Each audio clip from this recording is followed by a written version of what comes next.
You know when you read a translation of a really important work like the New Testament, and you just wonder, am I getting the whole story? Well, today we're going to peel back some of those layers and look at the fascinating and, honestly, brilliant structure of the original language it was written in, Koine Greek. So let's start with the big question, the one that hangs over any translation, no matter how good it is. I mean, think about it. Is it even possible to perfectly capture every last drop of meaning, all the cultural inside jokes, and the clever wordplay from one language and pour it into another? It's a huge challenge, and people have been wrestling with it forever. And the reality is, even with our incredible modern translations, there are always going to be some nuances, some concepts that are just really tricky to carry over. Now, that's not a knock on the translators, not at all. It's just the nature of language. Okay, so let's get into the language itself. We're not talking about the super formal Greek of ancient philosophers or the Greek spoken today. This was a very specific and, frankly, a very powerful version of the language. It's called Koine Greek, and Koine literally just means common. This wasn't some stuffy academic language only spoken in libraries. It was the language of the street, of the marketplace. But here's the amazing part. This common language was also incredibly precise and descriptive. It was the perfect tool for communicating really deep, complex ideas with absolute clarity. Now, the alphabet might look a little intimidating at first, but I bet you recognize more of these letters than you think. Come on, you've got alpha, beta, delta, pi, omega. You've seen these in math and science class, right? Well, these are the building blocks for a language that, as we're about to see, plays by a completely different set of rules than English. And this right here, this is the single biggest difference between English and Greek. And once you get this, it's a total game changer for understanding how the language works. Okay, so in English, word order is everything. It's king. Subject, verb, object. Dog bites man. We know exactly who did the biting and who got bit, just based on where the words are. You swap them around to man bites dog, and whoa, the meaning completely flips. Suddenly it's a wild headline. And this is the heart of it all, where English depends completely on word order. Greek couldn't care less about it. Instead, Greek relies on word endings. The meaning is literally baked right into the word itself. So get this. Here you've got two sentences in Greek. The words are all jumbled up in a different order, but guess what? They both mean the exact same thing. God loved the world. How is that even possible?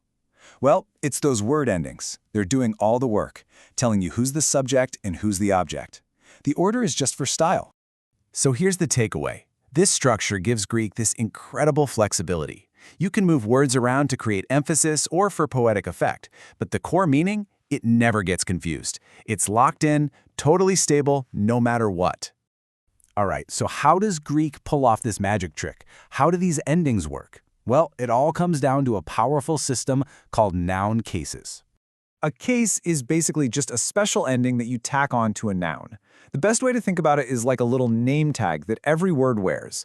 And that name tag clearly spells out its job in the sentence. It literally says, "Hi, I'm the one doing the action," or "Hey, over here, I'm the one receiving the action." So first up, you've got the nominative case. When a noun has that nominative ending, you know without a doubt that it's the subject. It's the doer of the action, the star of the show. Then there's the accusative case. This ending tells you who or what is on the receiving end of the action. It's the direct object. So in our dog bites man example, the man would get that accusative ending in Greek. And the third big one we'll look at is the genitive case. This one usually shows possession or a belonging relationship. It's where we'd most often use the word of in English. Think about a phrase like the grace of God. That's the genitive at work. So let's put it all together here. Imagine the sentence, "The man of God gave the Bible." In Greek, the word for man would be nominative, he's the doer. The word for God would be genitive, showing whose man he is. And the Bible, that would be accusative, it's the thing that was given. You could scramble those words in almost any order, and because of those case endings, the meaning stays crystal clear.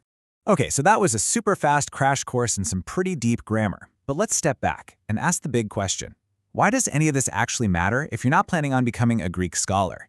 Because look, the goal here isn't to get you to memorize a bunch of word endings. It's not about fluency. The real win is just in appreciating the system itself, seeing the genius behind how it's all put together. Really, what you can take away from this is a totally new appreciation for what's going on under the hood of the English text. You can start to see just how precise the original language was, how the meaning is literally locked inside the words themselves. It's kind of like seeing the original blueprints for a magnificent building for the very first time. You see the artistry and structure that you never knew was there. And that kind of leaves us with a final thought, doesn't it? Knowing this isn't just a fun fact, it's an invitation. If changing a word's position in Greek can change the emphasis without changing the meaning, just makes you wonder, what other subtle points, what other deliberate artistic choices might be waiting for us, just hidden beneath the surface of the translations we read every single day?